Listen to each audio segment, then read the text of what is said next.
So first, just a little bit background on Autolus. So they are a T-cell therapy company that focuses on developing cancer treatments. And as with one of their therapies that they had been developing through clinical trials was moving forward to commercialization, they realized the need to have their manufacturing capabilities ready. And part of that was to be able to network the equipment and implement a process control system, or what we call the PCS. At this point, Design Group has been working with Autolus since early clinical phase, so we were already pretty well on our way with kind of understanding what some of their needs were and what that meant to be commercially ready. I'll just share that in October of last year, Autolus celebrated their groundbreaking ceremony for a new manufacturing facility in the UK, where we are currently working on deploying the next Ignition project.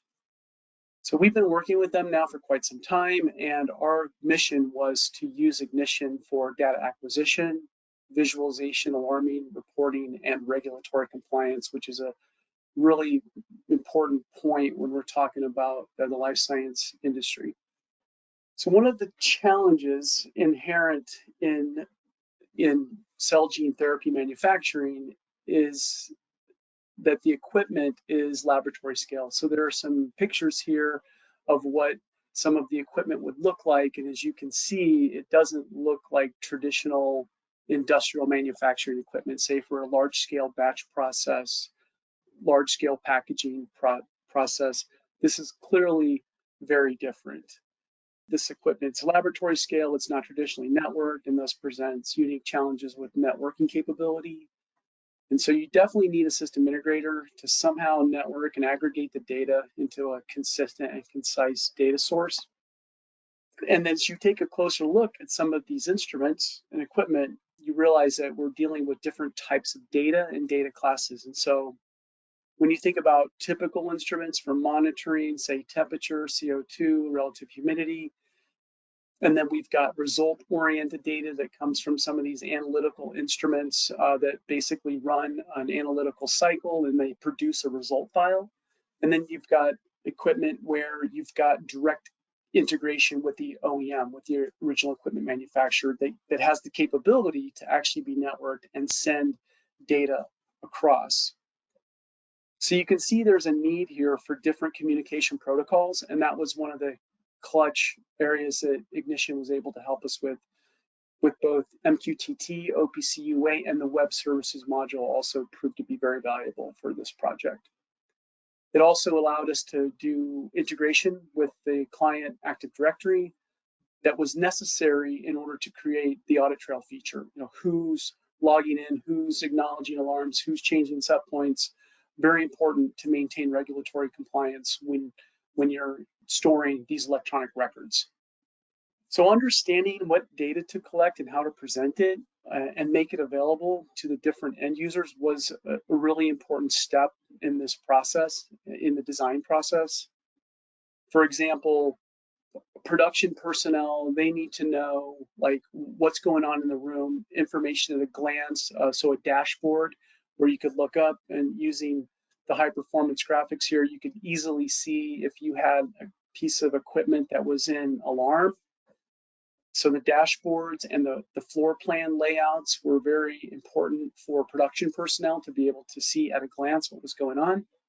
And then for our other stakeholders that are, say, process development, manufacturing science and technology, they're looking for more like result-oriented data, like the analytical instrument results that we were able to capture and, using Ignition, aggregate that data and make it available. And then above all, in clean room environments, being portable is really important. Having to be able to take your tablet with you for viewing trends, acknowledging alarms, and to generate that audit trail was a really important aspect of the project as well. So overall, the project scope, so this is a kind of an interesting takeaway here. The project that Reese just presented, you think about the vast geographical expanse and the importance of how Ignition was able to facilitate that data aggregation. Well, in this case, it was a lot smaller scale, but had other kind of complexities and challenges. and this project is completely scalable as well. So this particular project could be expanded from one clean room where we've got a set of equipment to the next clean room and to the next clean room. So the scalability was a very important aspect. But the journey to digitalization can start in a very small, isolated environment or in a very large and geographical, expansive type of environment. So I thought that was just kind of an interesting contrast to these two projects. Overall, we had about 12 different screens. We were using 2 clients to serve up, a dozen or so perspective sessions to our Microsoft tablets.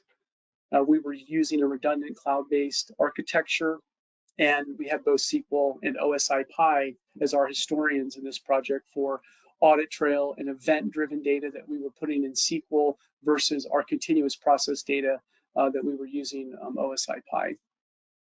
And really, at the end of the day, the project resulted in compliance, of being able to quickly, and this is really one of the most important aspects, I would say, of how Ignition was able to help us achieve compliance by being able to quickly generate and provide the data to those that need them, ensuring that the data is protected and that it's retained, and ensuring that only those authorized users that have access to the data sources and the PCS data, we were able to automate the data transfers, which was a huge improvement over a paper-based process. And then lastly, those audit trails to record the user interactions of who did what, when, where, and what changes were made was really some of the highlights of the project. Awesome, Steve. Thank you so much for sharing all of that.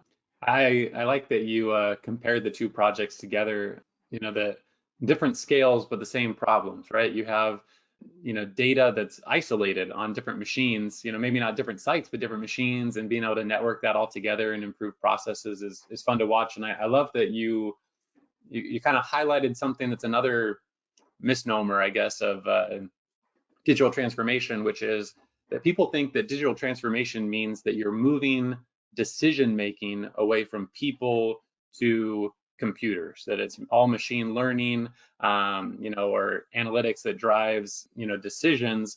But rather, digital transformation is often just getting the data and aggregating the data in a meaningful way and presenting it to the right people so that the right people can make decisions. And I think that this project highlights that really well, of getting the right data to the right people and allowing them to do their jobs better and to help improve the whole business as a whole.